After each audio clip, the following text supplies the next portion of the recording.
তারুণ্যের অংশগ্রহণ, খেলাধুলার মানোন্নয়ন এই প্রতিপাদ্যকে সামনে রেখে জাতীয় ও আন্তর্জাতিক ক্রীড়া দিবস 2025-এর আজকের এই আলোচনা সভায় আপনাদের উপস্থিত সকলকে শুভেচ্ছা এবং সালাম জানাই। আপনারা জানেন, আজকে যখন আমরা এখানে জাতীয় আন্তর্জাতিক ক্রীড়া দিবস উদযাপন করছি, আমাদের পুরো বিশ্ব মানবতার আজকে গতকাল একটি কলঙ্কজনক দিন গিয়েছে। গাজায় আপনারা জানেন ইসরায়েলি বাহিনী বর্বরতম হামলা চালিয়েছে। গতকালকে আমরা দেখেছি মানুষের লাশ কিভাবে আকাশে উঠছে বোমার আঘাতে।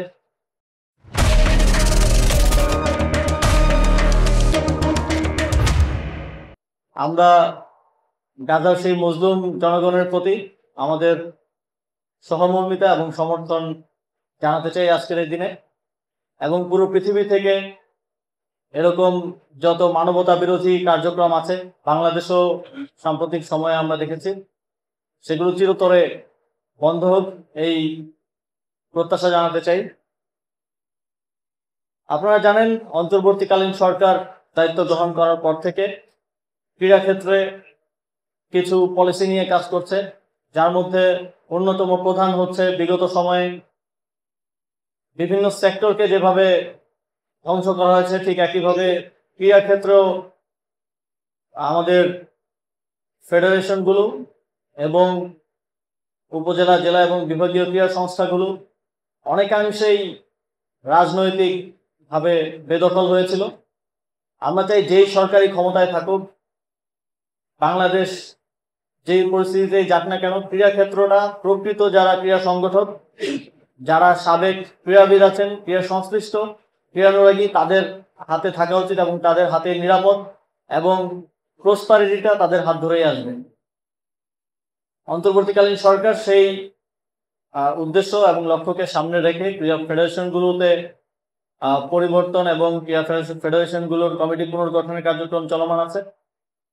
একই সাথে আমাদের সারা দেশের বিভাগীয়, জেলা এবং উপজেলা ক্রীড়া সংস্থাগুলো পুনর্গঠন করা হচ্ছে।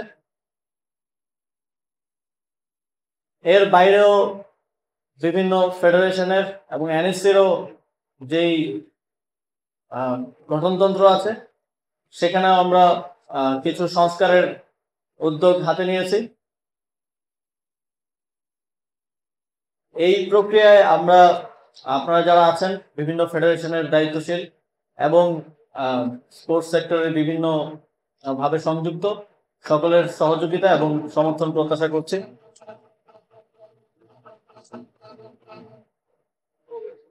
এছাড়াও অন্তর্বর্তীকালীন সরকার দায়িত্ব নেওয়ার পর অবকাঠামোগত উন্নয়নের দিকে নজর দিয়েছে।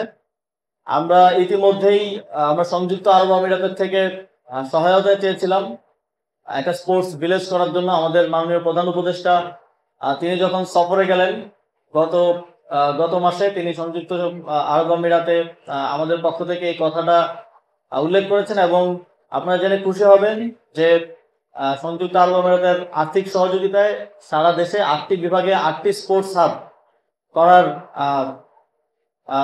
উদ্যোগ যুব ক্রীড়া মন্ত্রণালয় নিয়েছে।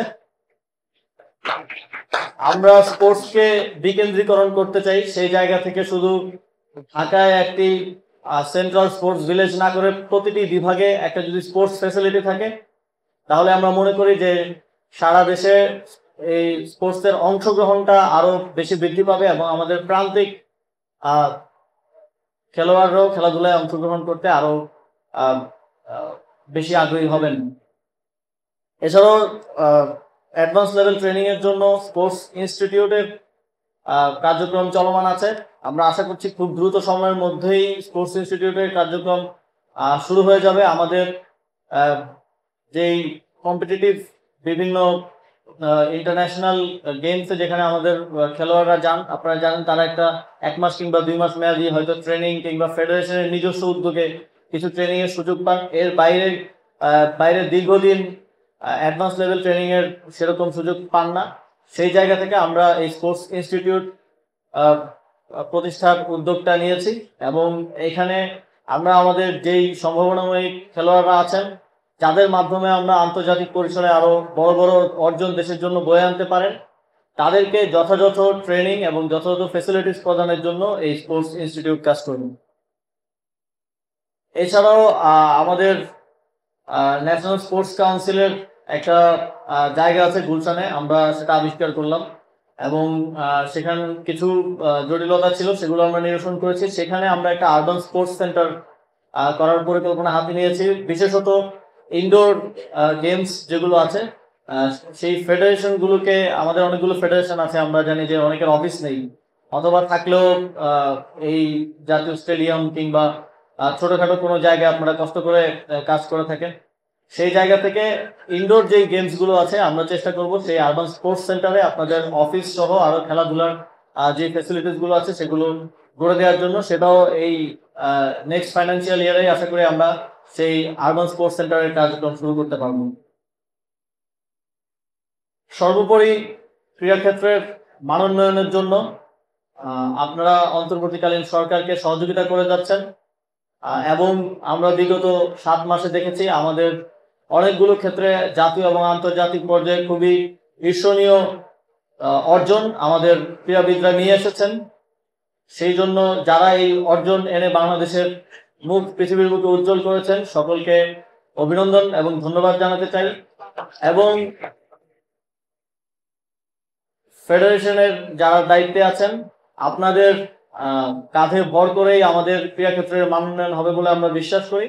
আপনারা যথাযথভাবে আপনাদের দায়িত্ব পালন করবেন এবং যুব ক্রীড়া মন্ত্রণালয় এই লক্ষ্যে আপনাদেরকে সহযোগিতা করতে বদ্ধপরিকর। সর্বোপরি আজকের এই অনুষ্ঠানে উপস্থিত হওয়ার জন্য আপনাদের সকলকে আবারও ধন্যবাদ জানিয়ে আমার বক্তব্য শেষ করছি। ধন্যবাদ সবাই। For more updates, subscribe to our YouTube channel and click on the bell icon. Follow us on Facebook and Instagram. Download T-Sports app to enjoy exciting games and highlights. Visit tsports.com.